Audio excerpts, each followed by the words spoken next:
있는데 바닥에서 역전으로 이런 제목으로 말씀을 나누겠습니다. 베들레헴에 살다가 흉년이 들자 살 길을 찾아서 모압 땅으로 이주한 나오미 가정이 바닥에 추락을 했습니다. 남편과 두 아들이 죽었습니다. 그래서 나오미도 과부가 되고, 그리고 이제 그 아들의 그 두 며느리도 과부가 된 거예요. 거기에서 이제 룻은 나오미를 쫓아 베들레헴 땅으로 길을 행합니다. 오르바는 다시 이제 그 모압 땅에 그대로 남아서 살게 됐습니다. 이제 이 시어머니 과부와 며느리 과부, 이 두 과부가 남아서 결국은 이제 베들레헴 땅으로 돌아옵니다. 아주 초라한 귀향입니다. 그래서 이 나오미가 이제 고향 땅에서 자기를 맞이하는 사람들에게 이렇게 말합니다. 나를 더 이상 나오미라고 부르지 말라. 나오미는 희락 혹은 즐거움 이런 뜻을 가지고 있는 이름이거든요. 대신 마라라고 불러라. 마라는 쓰다, 고달프다 이런 뜻을 가지고 있어요. 마라라고 부르라. 왜 이제 그렇게 부르라고 했는고 하니 그 1장 20절에 보니까 나오미가 그들에게 이르되 나를 나오미라 부르지 말고 나를 마라라 부르라. 이는 전능자가 나를 심히 괴롭게 하셨음이니라. 전능자 여호와 하나님일 텐데 그 하나님이 심히 괴롭게 하셨다는 거예요. 이제 이 표현은 우리가 주의를 해야 되죠, 그죠? 전능자 하나님이 심술궂은 마음으로 애꿎게 나오미 집안을 괴롭힌 게 아닌 거죠. 나오미 집안이 그 이제 남편이 엘리멜렉이었잖아요. 그 나오미 집안이 그 베들레헴에서 살고 있다가 흉년이 드니까 모압 땅으로 이주를 간 거예요. 흉년이라고는 어려움이 닥쳤을 때 약속의 땅을 떠나서 우상의 땅으로 간 것은 그들이었습니다. 약속의 땅을 떠나서 우상의 땅으로 간 대가인 거예요. 하나님이 괴롭게 한 게 아니고 괴로움을 당하는 길로 자기네들이 행한 거예요. 그래서 더 어려움이 닥쳤습니다. 그런데 본문은 이제 그렇게 해서 바닥에 떨어진 그네들에게 역전의 은혜가 임했다는 거예요. 우리는 이제 이미 룻기에 대해서 어느 정도 다 알고 있잖아요. 해피엔딩으로 끝났다는 걸 알고 있어요. 그렇게 해피엔딩으로 끝나게 된 이유가 뭘까? 첫 번째, 기업 무르는 자 덕분이었어요. 룻이 베들레헴 땅에 돌아와서 보아스하고 연결이 안 됐다면, 예컨대 이제 보아스보다도 더 가까운 친척이 있었거든요. 자, 기업 무른다는 것에 대해서는 이미 첫 시리즈에서 말씀을 드렸어요. 이제 보아스 말고도 보아스보다 더 가까운 친척이 있었는데 재산상의 손해, 뭐 여러 가지 득실을 따져 보니까는 내키지 않는 거예요. 그래서 나는 이 기업 무르지 않겠다, 딱 포기를 했습니다.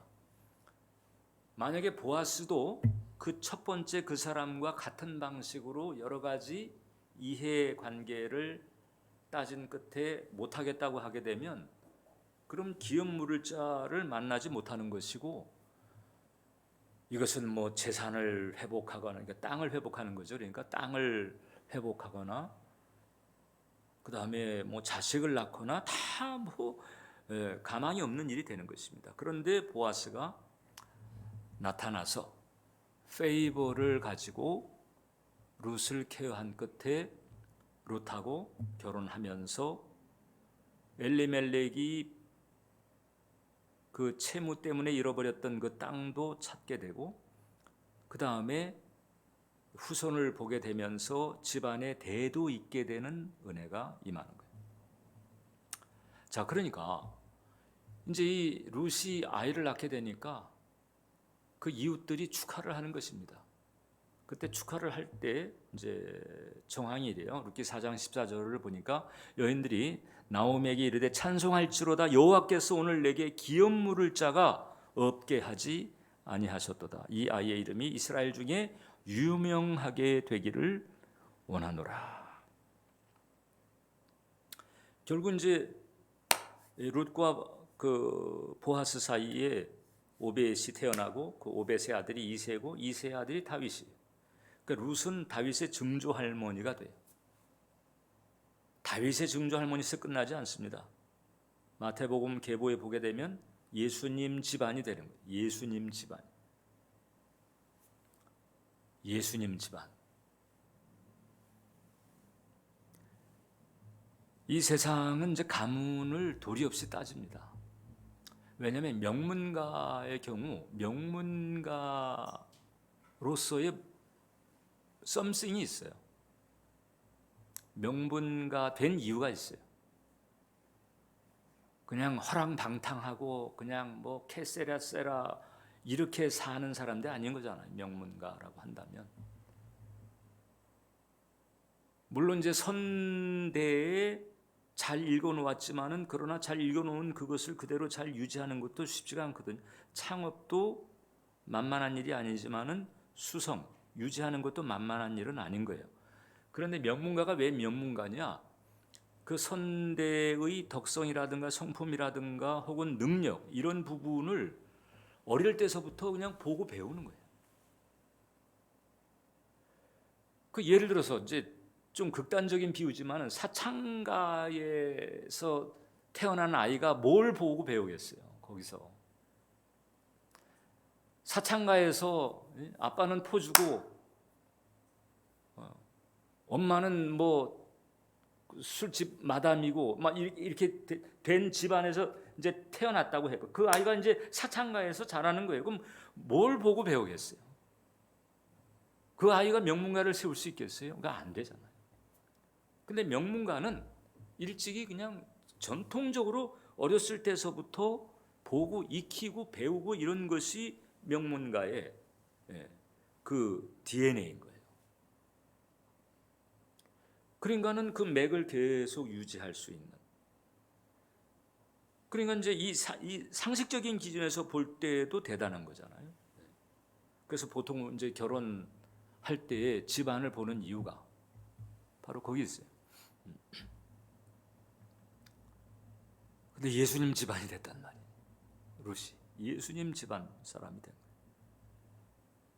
기업 물으신 자 예수님 덕분에 우리의 팔자가 달라진 것과 같아요. 그러니까 기업 물은 자 보아스 때문에 룻과 그 다음에 나오미의 팔자가 달라진 것처럼 기업 물으신 자 예수님 덕분에 우리도 팔자가 달라져 버린 거예요. 더 이상 과부 시절이 아니에요. 시어머니 과부, 며느리 과부 그냥 두 과부만 있던 고달픈 시절이 끝났어요. 끝났다고. 옛사람의 시절이 끝났어. 이제는 베들레헴의 부호요 유지 집안의 안방 마님이 됐고 베들레헴의 부호요 유지인 사람이 사위가 된 거예요. 이제 달라졌어.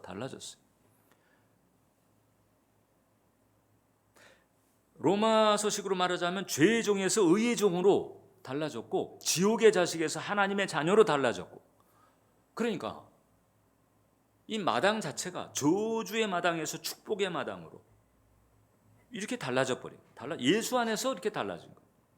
그러니까 예수 안에 있으면, 기업 물으신 자 예수 안에 있으면, 그러면 예수님께서 기업을 물러주기 이전, 즉 우리가 이 구속의 은총을 받기 이전과는 완전히 달라진다.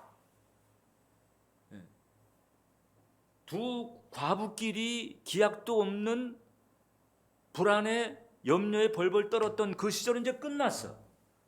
이제는 커다란 집에 넓은 땅에 커다란 창고에 든든한 완전히 기업 물러준 그 보아스 덕분에 이렇게 달라져 버려. 그 여자들이 남자를 어떻게 만나는가에 따라서 인생이 달라진다는 거잖아요. 그죠? 그 대학 시절에 공부도 못하고 그냥 핑핑 놀고 이러던 애는 어떻게 남자를 잘 만나가지고 사모님 소리 듣고 좋은 차 타고 이러는데 대학 때 공부도 잘하고 참 이쁘장한 애인데 어떻게 남편을 만났는데 운동권을 만나가지고 그 운동권이 수배당하고 쫓겨당하고 쫓겨다니고 이러면서 아이들 학습지 뭐 이렇게 하면서 그래서 돈 벌어가지고 아이들 그 생활하고 실제로 있었던 일이에요. 실제로. 그 스카이에서 운동권하고 같이 어울리던 그 자매들 사이에 일어난 일이라고 실제로. 근데 룻이 사실 대박인 거잖아요. 그죠? 예수님이 대박인 게 우리에게. 그러면 룻 입장에서는요. 이제 보아스의 안사람이 이제 되고 난 다음에 멘탈이 달라져야죠. 그죠? 멘탈이 달라져.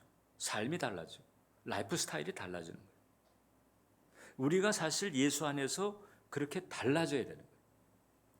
그리고 이제 그게 어떻게 그러면 달라져야 되는 것인가? 어떤 마음을 가지고 어떤 성격을 가지고 또 세상을 향해서 환경을 향해서 일을 향해서는 어떤 멘탈을 가져야 될까?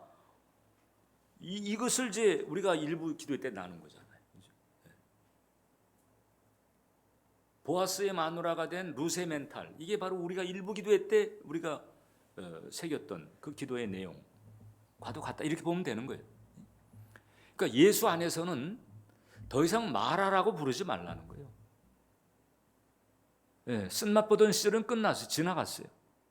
아니 목사님, 지금 제가 교회 다닌 지 지금 얼마입니까? 그런데도 지금 제가 이 쓴맛 보면서 인생을 살아가고 있으니 이 현실은 어떻게 설명을 하시렵니까? 이제 이렇게 나올 수 있죠, 그죠? 나올 수 있는데 이제 그게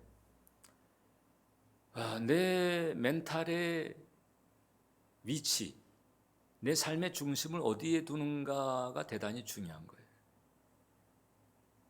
왜냐하면 우리 안에는 이 옛사람과 새사람이 공존을 합니다. 이 옛사람이 사실 구원받기 이전에는 그게 나였어요. 그게 나의 천성이었고 나의 원래 자아였다고. 그러다가 내가 구원받고 예수님 덕분에 새 생명을 얻은 거예요. 근데 새 생명을 얻기 이전에 버티고 있었던 이 옛사람이 계속 버티고 저항하고 반발을 합니다. 그러니까 내가 무게중심을 옛사람의 관점, 옛사람의 스타일, 옛사람의 습관에 돋버리게 되면은 마치 그 룻이 이제 보아스하고 결혼해가지고 보아스가 그 대저택에 멋진 그 생활 환경을 마련해 놓고 이제 여기 들어와서 이제 같이 행복하게 삽시다 이러는데도 자꾸 보아스하고 결혼하기 이전 시절로 돌아가가지고 마음의 가출, 생각의 가출, 뭐 이런 식이 되는 거죠. 그래가지고 그 멋들어진 집에 들어올 생각을 하지 않고 계속 바깥에서 혼자 마음고생하고 몸고생하고 이런 것하고 똑같은 상태가 되는 거예요. 그러니까 보아스가 볼 때 얼마나 딱해. 말도 안 되잖아요. 아니 당신 이제 내 마누라고 내게 있는 모든 걸 다 누릴 수가 있어. 이러는데 이 룻은 아니에요. 내가 무슨 그런 주제가 돼요. 내가 나 같은 죄인이 나 같은 이런 미물이 이러면서 그냥 여전히 옛사람에 잡혀있는 그런 생각, 말, 행동으로 이렇게 하고 있다. 딱 한 거잖아. 그죠? 자, 그래서 우리가 이제 이 대목에서도 우리가 기업을 물으셨다고 십자가에 달리면서까지 몸짓고 피 흘리시면서까지 기업을 물려주셨어요. 엄청난 희생을 하시면서 새 사람, 새 생명, 새 축복을 누릴 수 있는 길을 확 열어놓으시고 이제 이게 네 거다라고 하시는데도 우리가 그것을 붙잡지를 못하는. 왜냐하면 서 있는 자리가 옛사람 쪽이기 때문에. 그래서는 안 된다. 예수 안에서는 더 이상 마라라고 부르지 말라는 거예요. 이제 나오미나 룻이나 마라라고 부르는 시절은 끝났어요. 보아스 만나면서 끝났어. 보아스의 기업 물으는 그 은혜 때문에 끝났어. 끝장났다. 더 이상 마라가 아니야. 이제 다시 나오미야. 우리가 그래야 됩니다. 예수 안에서 새 생명을 얻은 자로서, 새 생명을 얻은 자로서 어떤 멘탈을 가지고, 어떤 관점을 가지고, 어떤 라이프 스타일을 살아야 되는가, 이것을 딱 알고 그렇게 가면 되는 거예요. 근데 여기서 이제 이게 치열한 이제 내적 투쟁이 일어납니다. 이 내적 투쟁의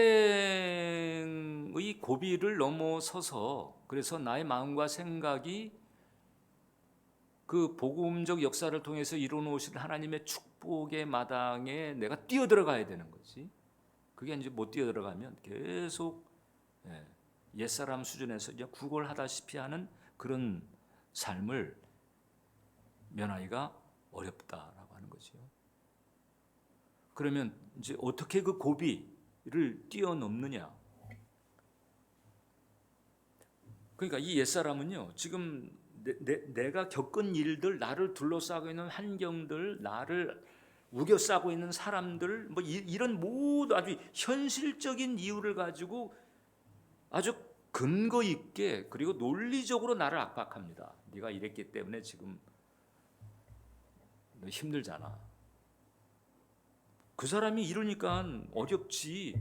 이건 뭐 어떻게 반박할 수가 없어요. 그런 논리적 근거를 가지고 압박하고 불안하게 만들고 두려워하게 만들고 막 이러거든요. 여기에 우리가 힘을 못 쓰는 거예요. 힘을 못 써. 그래가지고 여기 한번 빠져버리면 그냥 나락으로 그냥 헤매는 거잖아, 우리가. 그럼 여기서 이제 어떻게 빠져나오냐? 그래서 이제 비약이 필요한 거예요. 비약, 생각의 비약, 생각의 비약. 그 논리적 근거가 충만한 이 어두운 현실에 계속 여기에 매여버리면요, 일종의 어둠의 중력을 벗어날 수가 없어요.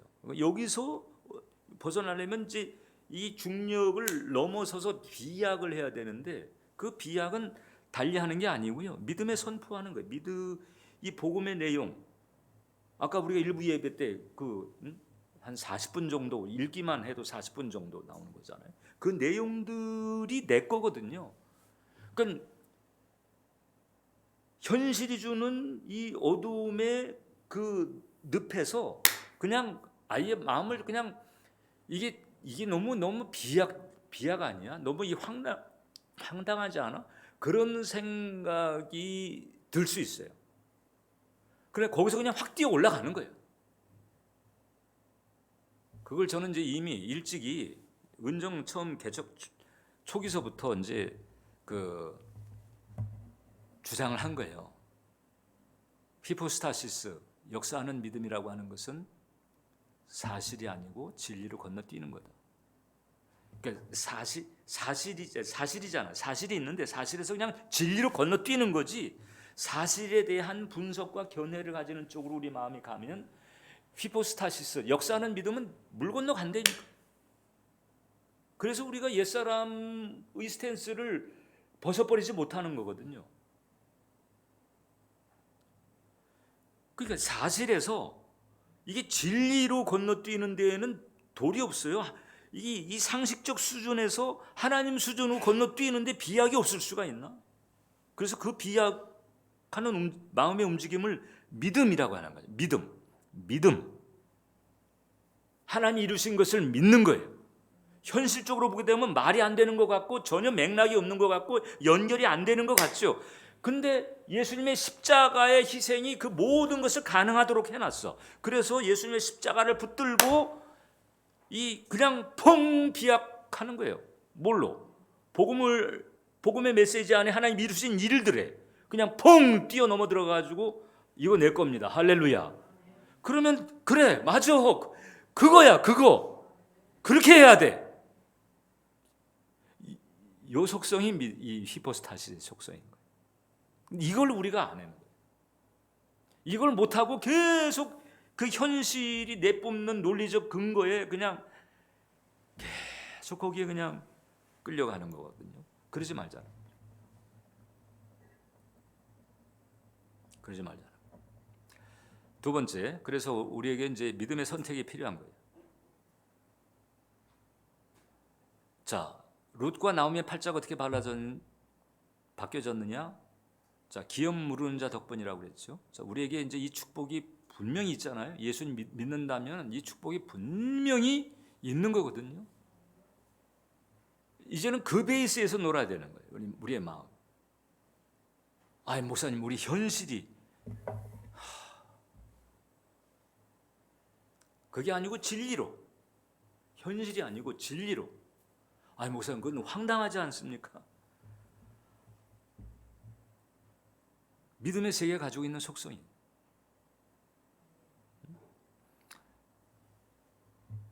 자,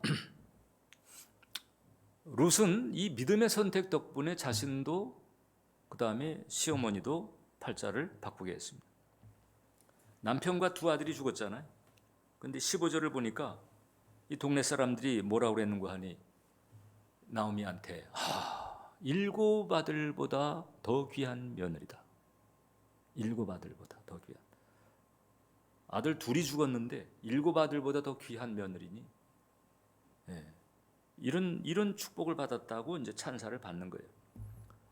이 며느리가 어떻게 그렇게 될 수가 있었을까? 이 며느리가 믿음의 선택을 했기 때문에. 룻기 1장 16절이잖아요. 이제 지난번에 같이 나눈 적이 있어요. 자, 시작. 룻이 이르되 내게 어머니를 떠나며 어머니를 따르지 말고 돌아가라. 강권하지 마옵소서. 어머니께서 가시는 곳에 나도 가고 어머니께서 머무시는 곳에서 나도 머물겠나이다. 어머니의 백성이 나의 백성이 되고 어머니의 하나님이 나의 하나님이 되시리니. 대단한 믿음입니다.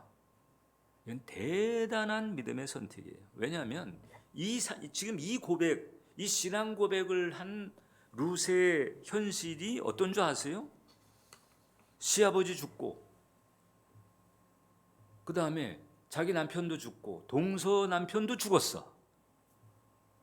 남자들이 다 죽었어. 고향 땅은 다 날라갔고, 그 다음에 모압 땅에 와가지고 어떻게 살아보려고 했었는데 남자들 다 죽었어. 이제 세 과부만 남은 신세요. 그 늙은 시어머니가 재산이라도 어디 꽁쳐놓은 게 있느냐? 천만에. 그 다음에 그 계대법이라고 이제 이 독특한 결혼법이 있잖아요. 그 시어머니에게서 또 아들이 태어나게 되면은 살아있는 며느리들이 기다렸다가 또 결혼해서 대를 이을 수 있는, 그건 이제 계대법이라는 독특한 법이 있는데, 이제 시어머니가 애 낳을 수 있는 이런 몸 상태도 이제 이미 지나간 것이고, 아무런 정말 소망이 없는 그야말로 바닥인 거잖아요. 바닥. 그건 바닥에서 이 룻이, 그러니까 망한 집안이잖아요. 하나님을 섬기는 집안이란 말이죠. 하나님을 섬겼던 집안인데 망했단 말이죠.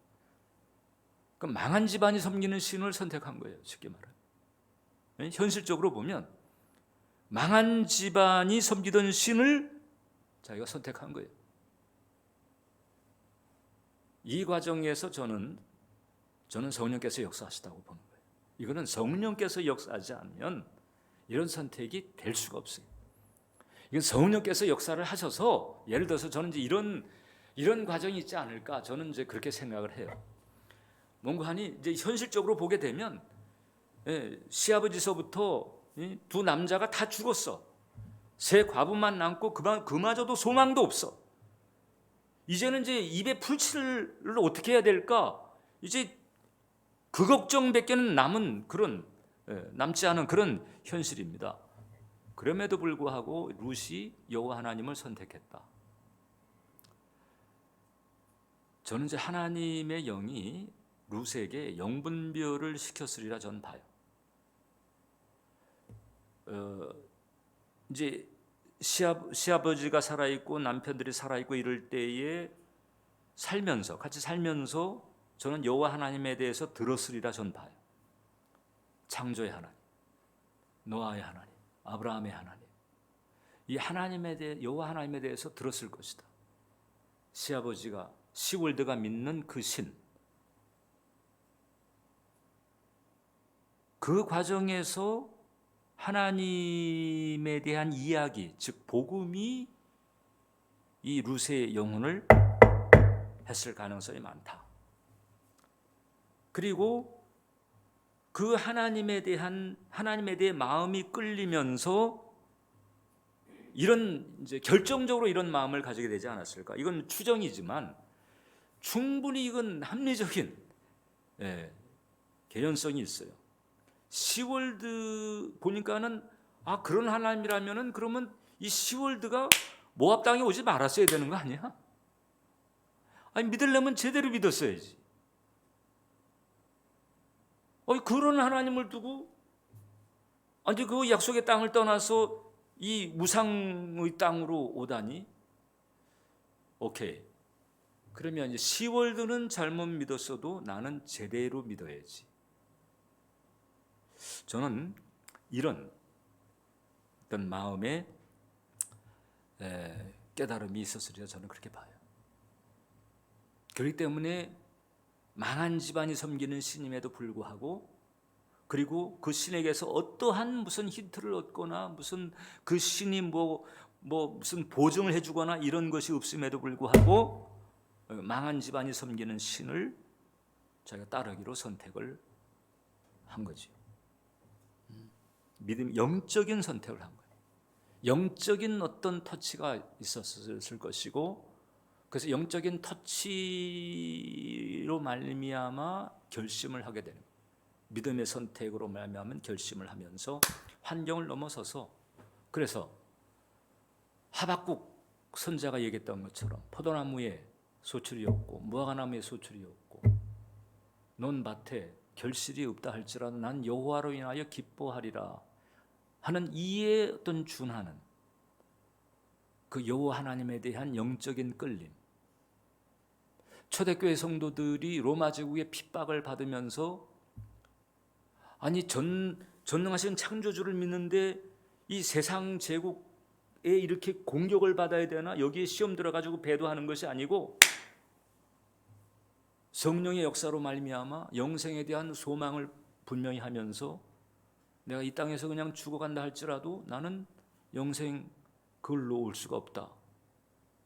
거의 비슷한 난 그런 믿음의 선택이라고 보는 거예요. 룻의 선택이. 그냥 어머니의 하나님이 나의 하나님이 되고 입에 발린 소리가 아니고 이 믿음의 선택 덕분에 하나님께서 팔자가 달라지게 만들었다 하는 거예요. 바닥이었는데 바닥에서 붙던 하나님이 진짜 하나님. 여러분 바닥에서 붙드는 하나님이 진짜 하나님이다. 네? 바닥에서 붙들 때가 진짜 믿음인 거예요. 그래서 일부러 그 바닥에 갈 건 없어요, 여러분. 일부러 갈 건 없어. 그러나 만약에 이제 바닥에 가 있다면 바닥에 가 있는 것도 은총이다. 거기서 진짜 만남이 있을 수 있는. 룻은 두 번의 바닥을 차고 일어났어요. 하나는 모압 땅에서 남편이 죽었을 때 그 바닥이잖아요, 바닥.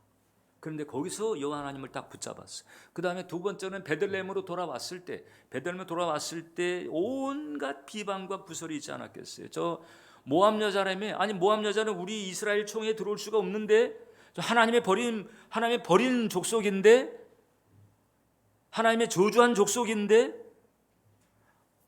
그 남편이 죽었다며, 저 남자 죽이는 여자 아니에요. 온갖 비방과 구설, 이 왜 없었겠어요? 첫 번 바닥은 내면의 압박이고 두 번째 바닥은 환경의 압박이라고 볼 수 있는 거예요. 그런데 이것에도 불구하고 지종일관 여호와 하나님을 의뢰하는 거예요. 그러니까 하나님의 딱 확인됐어. 확인이 돼버렸어요. 이삭이 모리아산에서 제물로 바쳐질 즈음에 보였던 그 순종, 이것 때문에 그냥 하나님께서 그냥 그때 옳거니 알았다, 내 네 마음 알았어, 이렇게 한 것처럼 이 룻에게 하나님께서 그런 마음을 가지셨을 것이다. 그래서 룻은 하나님을 기쁘시게 하는 믿음을 가지고 있는 여자였다.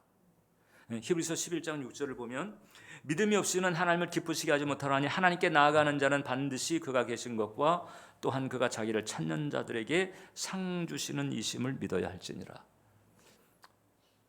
룻이 저는 뭐 상의 눈이 어두웠다 보지 않아요. 룻은 그 믿음 자체가 하나님을 기쁘시게 하는 믿음을 가지고 있었던 거예요. 그러니까 하나님께서 그에게 상을 주신 거예요. 그래서 바닥에서 영광의 가문으로. 여러분들은 어떤 선택을 하고 있나? 영적인 선택, 믿음의 선택 쪽인가? 아니면은 육신의 선택, 세상적인 선택인가? 내 마음에서 어떤 생각 하나 품는 것도 선택이에요, 여러분. 그게 설령 행동으로 겉으로 드러나지 않아도 벌써 내 안에서는 선택이 일어난 거예요. 거기서부터 우리는 주의해야 되는 거잖아요. 룻의 내면에서의 선택이 결국 환경까지 다 뒤집어 놨어요. 목사님, 내 현실이 내 신세가 지금 마라와 같습니다. 이러신 분 계실까요? 일단 예수 안에서 벌써 언제 이 멘탈서부터 바꿔야 되는 부분이 있고요. 그 다음에 혹시 약속의 땅에서 벗어나서 우상의 땅으로 믿음의 선택이 아닌 육신적 선택을 한 것은 아닌가 살펴봐야 되고요. 그 다음에 정말 나의 믿음은 하나님을 기쁘시게 하는 좀 이런 부분이 있을까? 이런 부분을 우리가 생각을 해봐야 되죠. 결국 베들레헴으로 돌아오니까 회복이 됐잖아요. 약속의 땅으로 돌아오니까 회복이 됐잖아요. 약속의 땅, 기업 모를 자, 하나님의 약속, 그리고 그 약속을 이룰 수 있도록 길을 터주신 예수님의 대속의 은혜, 사실 이거면 얼마든지 반전의 기회 바닥에서 우리가 올라갈 수 있는 이런 디딤돌은 이미 우리에게 있는 것과 같은 거예요. 이제 우리가 이 믿음의 마음만 회복하면 되는 거죠. 기도하겠습니다. 살아계신 하나님, 우리 사랑하는 기도자들을 붙들어 주셔서 이 세상에서 주님을 대하며 이제 믿음의 선택, 영적인 선택을 잘 해나갈 수 있도록 이끌어 주시옵소서. 예수님 이름으로 기도합니다.